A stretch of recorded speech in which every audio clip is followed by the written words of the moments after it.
Hello, this is Uday, the creator of Powered Coaching and Find Your Business Flow.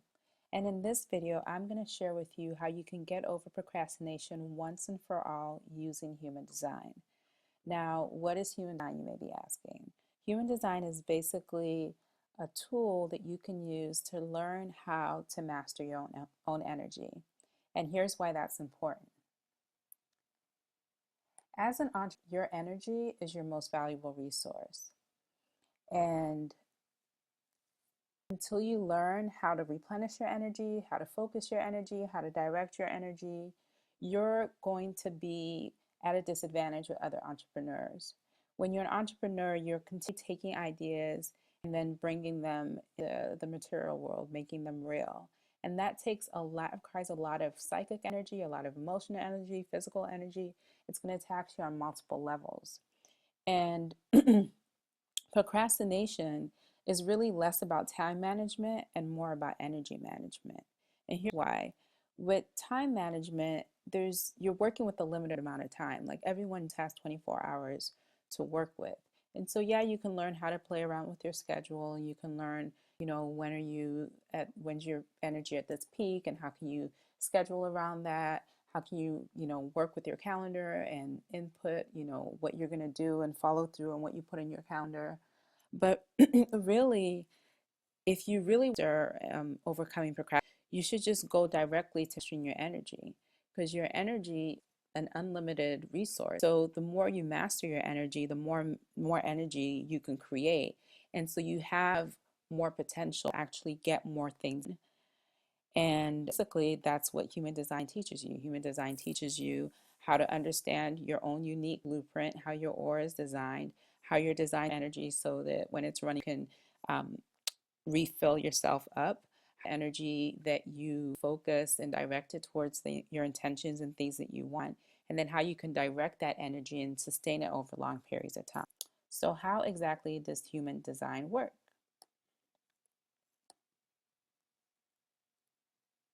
So human design maps out how you're through a system based on your birth information. So when someone pulls that you see here and tells you about your relationship to each of these energy centers, and then how these energy centers are to do lots of things. But what's really powerful about it is that it's an assessment tool, it's a personality assessment tool that's based on your birth information. So unlike other personality tests that are based on, answering a set of questions that may depend on your mood, where your answer may change depending on your mood or where you're at in your life. Your human design chart is going to stay the same throughout your life. And what you can learn from it is you can learn your aura type, you can learn how your designs are good and right for you. You can learn about your strengths and your gifts and where those lay. You can also learn challenges and how to move through those challenges. And so there's so much information that you can get from your human design chart about how you're designed to use your energy. Now, when I work with them, take a really thorough on that, I'm able to focus the reading because there's so much. And so this questionnaire really helps me hone in on what's the most important to you, what questions do you have, and then how can I quickly look at your human design charts. So one of the first things I do when I look at a chart is I look to see what your aura type and so there are 5 different aura generators. I have the same aura type actually. Reflector. These are different aura types, and they each move through the world, act with the world in a different way, and this can give you insight about where you may be getting tripped up. And so, for example, if I look at someone's aura type and I see that, okay, they're a manifester, I immediately know that their strengths are that they are really independent, they're go-getters, they love to take action. And and then I can also know that some of places where their challenges may lay isn't forget to like ask for help, and so they end up doing a lot by themselves and forget to let people around them know what they're doing and how they can help them. And they also like work really intensely for short bursts of time, but then their energy runs out. Their energy isn't like sustainable energy. And so I can really work with them around like their scheduling to make sure that when they have projects, they give themselves like intense periods of time to work on that project, and they also give themselves a lot of time and room to actually rest and like replenish after that. The next thing I look at in human design charts when I'm doing a reading, a productivity reading for someone, is I look at how they're designed to make decisions that are good and right for them, how they're designed to tap into their intuition and really move from a place of like their inner authority. So, like from childhood, we basically all kind of learn to like look outside of ourselves for approval and guidance and insight about whether whether what we're doing is right, whether it makes sense, whether other people approve of it. And as an adult, that doesn't work as well because you're the authority on yourself. Like only you can make the best decisions for yourself. You're on your own unique life path. And so really learning how to tap into your own inner authority so that you require less and less outside approval for you to make decisions that are right for you. So that when you make a decision, you can trust it. You don't get as swayed by doubt and outside circumstances not working out, and then all of a sudden you stop believing in yourself.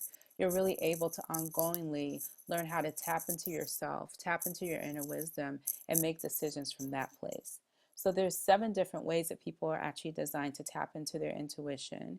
And looking at someone's chart, especially around productivity, that's one of the areas I look at, because when you're constantly making decisions as you're working on a project.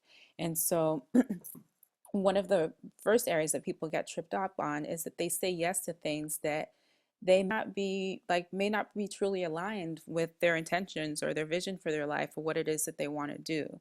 And so, for instance, if someone came to me and they had splenic inner authority, meaning that their intuition lays in their spleen, and your spleen is all about your body awareness, it's about your connection to your immune system, your gut. It's also connected to feelings of fear. I would know that if someone came to me and they had a splenic definition, I would tell them that, they're really designed their intuition speaks to them in the moment, and it only speaks to them once. And if they miss that first initial like response, a gut response to something, then they're going to have a hard time like grabbing it again. And so it's really important for them to like pay attention to what their first gut instinct is around situations. And in places where they feel really confused and stuck, one of the things they can do is do something that gets them back in their body. Take a walk, go to a yoga class, dance for 10 minutes, do something to get yourself back into your body. And then from that place, you'll be more connected and in tune with what your body is telling you in those initial gut responses. And so that would be a strategy that I would suggest to someone who had a splenic inner authority around getting back in touch with their inner wisdom when they feel lost or confused. The next area that I look at and is like where someone's like strengths lay. Looking at the centers that are colored in, those are the centers where you're defined. Those are the centers that you have constant access to energy in that center. And so those are really way. I also like to look at where you're undefined, meaning that these white squares right here, those are the centers where you're open to the influence around you. You're open to the influence of the planets, the influence of other people. And those are the centers that you have less control over because it's not your energy you're tapping into. And so what tends to happen is, what we do when we don't have control over some things, we just naturally contract because we're afraid and we're trying to regain control. But when you contract, what you're actually doing is blocking the energy from flowing through. And block energy ends up manifesting in our lives as like problems or challenges. And so procrastination to me is not a sign that you are lazy or you're doing something wrong. It's really just a sign. It's a cue from your body for, hey, you're not following your design. Like there's some place where you're blocking energy. There's some way that you're forgetting to strength. There's some way that you're not listening to your intuition. You can really like honing in and looking in at someone's chart and seeing where their gifts lay and where their challenges lay can also give you some insight around their procrastination and like what's at the root of it, so that you can come up with strategies that actually make sense for them and are going to work for them. So that's just a quick overview of how I use human design to help people break through their procrastination and really come up with their own personalized system for getting things done. So if you want to learn more about my work and get your own personalized blueprint around productivity so you can get things done with a lot more love and a lot less stress, then come find me at www.tinyurl.com/businessflow. URL.com slash business flow. Thank you.